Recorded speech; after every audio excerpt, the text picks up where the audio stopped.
InkDifferent Studio. Pick up your brush today.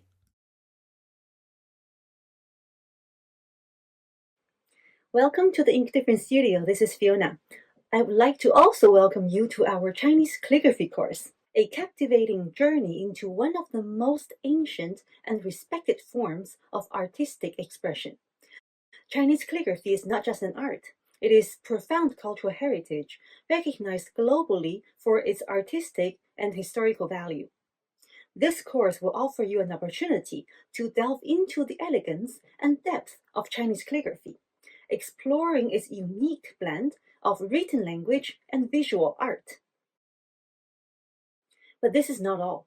Chinese calligraphy is renowned for its therapeutic benefits, enhancing calmness, reducing stress, and improving mindfulness through the rhythmic motion in brush movements. These benefits make it not only a cultural exploration, but also a practice in mindfulness and personal tranquility. Our course will feature the classic Chinese text, the 1,000-character classic, 千字文. This text is not only a cornerstone for Chinese calligraphy training, but also a rich source of history and philosophy, making it perfect for both beginners and seasoned enthusiasts. The 千字文, translated as the 1,000-character classic, is a unique Chinese poem used as the premier for teaching Chinese characters to children. It is renowned for its ingenious composition, wherein none of its 1,000 characters are repeated. Composed by Zhou Xingsi during the Southern and Northern Dynasty, around the 6th century, the text is not just a linguistic tool, but also a collection of moral and philosophical teachings. The 1,000-character classic has been used traditionally in Confucian teaching, providing a fundamental literacy resource that also encapsulates essential elements of Chinese culture and wisdom. Each line consists of 4 characters, with the lines grouped into sections for easier memorization. The content covers a wide range of topics, from the basics of the cosmos and the natural world to the principles of human conduct as the fundamental of statecraft. This text not only helps in learning Chinese characters, but also in appreciating the depth and breadth of Chinese literary tradition and cultural values. It has been an important educational text in China and other Eastern Asian countries, influenced by classical Chinese culture. Join us as we trace the strokes of history and artistry in our journey. Whether you're looking to broaden your artistic skills or immerse yourself in cultural heritage, this course promises to be both educational and enriching. Also, do not forget to follow this channel for our regular course updates. To create a comfortable and relaxing environment for our course, start by ensuring the room is quiet, with good lighting, a stable table, and comfortable chairs. Change into comfortable clothing and lay out the equipment, which I will introduce you shortly. The brush requirements can vary depending on the script. For both seal and clerical scripts, the best brushes are those with soft bristles that hold a gorgeous amount of ink, making gold hair brushes an ideal choice. However, for regular script, the same type of brushes used for seal and clerical scripts may be challenging for beginners because they are too soft. Writing certain strokes that require bursts of strength will demand significant practice. For regular script, we need a brush with a stronger core while still capable of holding a good amount of ink. Therefore, for regular practice, a mixed hairbrush featuring weasel hair at the core and goat hair around it will be preferable. For writing very small characters, pure weasel hair brushes are the best option. As for running and cursive scripts, a brush with a relatively long head is ideal. This allows the brush head to move freely on the paper, enabling smooth, flowing lines. A mixed hairbrush can still be an easier option for beginners. If you are a complete beginner and don't wish to invest too much in brushes, I recommend this well-balanced, price-friendly brush set available in my shop, which can satisfy most of your needs, especially seal, clerical, and regular scripts. If you specifically prefer practicing running and cursive scripts, this other brush set will also work nicely. You can simply scan the QR codes on the screen. However, if you have specific preferences, feel free to contact me directly for personalized recommendations. I'll be happy to help. That said, I sincerely need to emphasize the importance of brush quality. I wholeheartedly recommend investing in good quality brushes, as the selection of brush hair, material, and the treatment of the brush handles are critical factors that can make a significant difference in the brush's performance and ease of use. Using poor quality brushes from the beginning may lead to the development of bad habits, which could hinder your progress later on. For calligraphy practice, brushes are your most essential tools, even more important than the papers you will use. On the screen, you will see a list of the necessary supplies. Please make sure to prepare them accordingly so we can begin our calligraphy journey. Also, feel free to scan the QR code to visit my site, where you will find a thoughtfully curated section of art supplies, books, and other valuable resources. Explore everything you need to enhance your artistic journey. Today we're going to continue the learning and writing of the 1000-character classic. What are the new characters of today? Let's go find out. Nai is a pictographic character that first appeared in Oriental bone script during the Shang Dynasty. In ancient times, Nai was primarily used as a second-person pronoun or an adverb. It later evolved from an adverb into a conjunction or a particle indicating mood or tone. The original image represented by Nai is unclear, but its form remained constant from the Shang Dynasty to the later Warring States period, with minimal changes. Starting from the Qin Dynasty, the horizontal stroke at the end of Nai gradually extended to the left, with a slight upward curve. The left end of the top horizontal stroke formed a short diagonal stroke pointing downward. During the Han Dynasty, this diagonal stroke was lengthened into a left-falling stroke, while the right side's upward curve slowly became a hooked stroke, establishing the form seen in regular script. The character Fu first appeared in the Shang Dynasty's Oriental bone script, where its ancient form were written as Fu or Fu, most likely pronounced as Fu, making it a compound ideogram. In Oriental bone script, the left side shows a person kneeling and facing left, while the right side shows a hand, indicating someone using their hand to press down on another person, forcing them to kneel in submission. The character Fu frequently appeared in Oriental bone script inscriptions as a noun, referring to captured enemy personnel.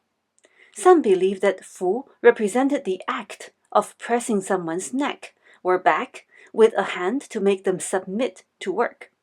Later, the character gained an additional component, zhou, boat, symbolizing that the subdued person was transported by boat, further emphasizing the meaning of submission. From the sense of submission, 服从, the meaning extended to service, 服侍, referring to serving or attending to others with care and diligence. One important meaning of fu in Chinese is clothing or attire.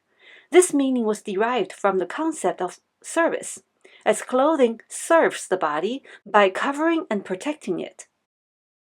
The character Yi first appeared in Oriental bone script during the Shang Dynasty. Its original meaning was upper garment. Later, Yi came to refer to clothing in general.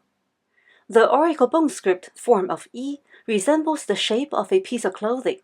The upper part, which looks like the character for person, 人, represents the collar. The openings on both sides represents the sleeves, and the lower part resembles the hem of the garment. The bronze script form is essentially the same as the Oriental bone script. There were minimum changes in the Warring States scripts and seal script, though in these versions, the lower part of the hem curves to the right. By the late Western Han Dynasty, during the transition to the clerical script, certain strokes became more straightened and connected, losing the character's pictographic nature. In regular script, the character completely lost its resemblance to the shape of clothing. The character Chang first appeared in the script of the Warring States period. Chang is composed of Shang, which is on top, and Yi, which is on the bottom, with Shang being the phonetic component, and Yi indicating that its meaning is related to clothing. Chang originally referred to a skirt worn on the lower body, a type of skirt rather than pants. Both men and women would wear this type of skirt. According to historical records, the earliest Chang was made from a whole piece of fabric, without the need for cutting. The fabric would be wrapped around the waist, with the excessive material folded into pleats. The size and number of pleats would depend on the person's waist size. The kind of Chang was essentially a simple skirt. Since Yi refers to the upper garment and Chang refers to the lower garment, combining the two into Yi Chang naturally became a general term for clothing. From another perspective, both Yi and Chang can be used to refer to clothing in general, so using Yi Chang together to mean clothing is also logical. Over time, Chang gradually lost its independent meaning and became an element attached to Yi. In summary, 乃 means then, thus, or subsequently. 服 means to wear, put on, or adorn. 衣裳 or 衣裳 means clothing. Specifically, 衣 refers to upper garments, while 长 refers to lower garments like skirts or pants. In the 1,000-character classic, the phrase 乃服衣裳 refers to the time in ancient Chinese history when people began wearing proper clothing. It highlights the transition from a more primitive or underdeveloped state where humans may have used animal skins or leaves for covering their bodies, to a more advanced state of civilization where structured clothing was worn. The transformation is attributed to cultural heroes or legendary figures. It is said during the time of the Yellow Emperor Huangdi, Lei Zu, his wife, invented the practice of raising silkworms to produce clothing, thus allowing humanity to move forward in terms of societal development and civility. The introduction of clothing, particularly structured and civilized garments like yichang, marked a significant advancement in human history. It not only provided physical protection, but also symbolized the transition to a more civilized society, where people began to pay attention to social structure, status, and property. In Chinese history, the use of clothing also became associated with rank and social hierarchy, with different styles and materials used to denote class and status. The phrase 乃服衣裳 in the 1,000-character classic refers to the moment when ancient humans began wearing proper clothing, signifying a shift from primitive to civilized life. This line highlights one of the fundamental elements of Chinese civilization, the adoption of clothing and its significance in social and cultural development. Now, let's explore how these characters are written in the 3 scripts. I'll start by practicing with you on the water writing cloth, and then I'll demonstrate using ink and raw rice paper.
As we wrap up our session, I hope you found it enjoyable and insightful. If you have any questions, comments, or simply want to share your thoughts, don't hesitate to leave me a message. If you find this session informative, please remember to give me a thumbs up. Also, be sure to subscribe to this channel so you don't miss out on our future sessions. Discover, learn, and create with us as we bring the best of Chinese culture to the world. Join us at InkDifferent Studio, where art meets heritage. Thank you so much for joining us, and until next time.